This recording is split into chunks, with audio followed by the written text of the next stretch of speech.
বন্ধুরা চলো আজকে রান্নাবান্না একটা ব্লগ ভিডিও নিয়ে তোমাদের সাথে হাজির হয়ে গেলাম।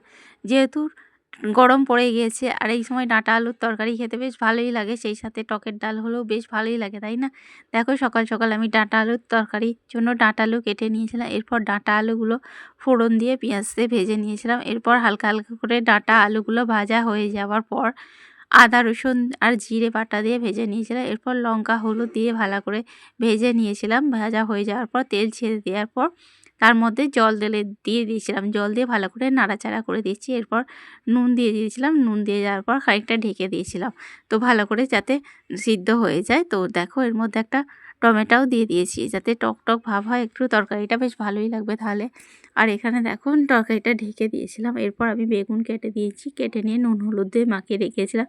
আর কেটে নিয়েছিলাম আম, কাঁচা আম, বেশ টক খেতে বেশ ভালোই লাগে। এখানে দেখো আমার ভাত হয়ে গিয়েছে। তো এরপর দেখো ডাঁটা আলু তরকারিটা একটু দেখে নেওয়ার পর এরপর বেগুনগুলো ভেজে নিয়েছিলাম নুন হলুদ দিয়ে, যেগুলো মাখানো ছিল বেগুনগুলো ভালো করে ভেজে নিচ্ছি।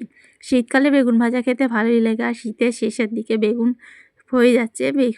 গরমের বেগুন বিশেষ ভালো লাগে না, তবে শীতের বেগুন পোড়া ভাজা সব রকমই খেতে বেশ ভালোই লাগে। তো এখানে দেখো ডাঁটা আলু তরকারি প্রায় শুকনো শুকনো হয়ে গেছে, অল্প অল্প রস আছে। এরপর নামিয়ে নেব, যেহেতু তো ডাল করা হয়নি, এই রস রেখে দিচ্ছি। তরকারিটা এরকমই নামিয়ে নেব, হালকা হালকা রস থাকছে। আর এখানে দেখো বেগুনটা প্রায় লাল লাল করে ভাজা হয়ে গিয়েছে।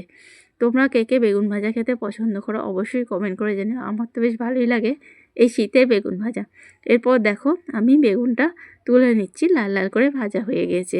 তার সাথে করে নিয়েছিলাম আমের চাটনিও করে নিয়েছিলাম, আর ডিম সেদ্ধও করে নিয়েছিলাম। তোমরা কে কে আমের চাটনি বা টক খেতে পছন্দ করো গরমে অবশ্যই কমেন্ট করে জানিও। এরপর দেখো আমার বেগুন ভাজা হয়ে গেছে। এখানে ডাঁটা আলুর তরকারি টিফিন বাস্কর মধ্যে পড়ে পেয়েছি। আর এখানে দেখো কাঁচা আম কাটা আছে, কাঁচা আমগুলো টক করবে বলে শুকনো লঙ্কা ফোড়ন দিয়ে আর সর্ষে ফোড়ন দিয়ে নেড়ে চেড়ে আমগুলো দিয়ে দিয়েছিলাম। এরপর নুন হলুদ দিয়ে তো সিদ্ধর জন্য চাপিয়ে দিয়েছিলাম দেখো। আর এখানে দেখো হালকা হালকা করে আমটা সিদ্ধ হয়ে যাওয়ার পর এর মধ্যে চিনি দিয়ে দিচ্ছি, অল্প করে টক মিষ্টি যাতে ভাব হয়, খুব বেশি মিষ্টি দিইনি, হালকাই মিষ্টি দিয়েছিলাম। আর এখানে দেখো তার আগে আমার হয়ে গেছিলো বেগুন ভাজা, এখানে ডিম সেদ্ধ করে রেখেছি। এখানে ডাঁটা আলুর তরকারি লাল লাল বেশ হয়ে গেছে। আর এখানে দেখো আমার গরম গরম ভাতও হয়ে গেছে। এরপর ডাঁটা আলুর তরকারি তো প্যাক করে নেব। দেখো এখানে টিফিন কৌটোর মধ্যে আমি রেডি করে রেখে দিয়েছি। এবার আমের চাটনি প্রায় হয়েই গেছে, এখানে চিনি দিয়ে দেবো, অল্প করে চিনি দিয়ে এবার নেড়ে চেড়ে নামিয়ে নেব।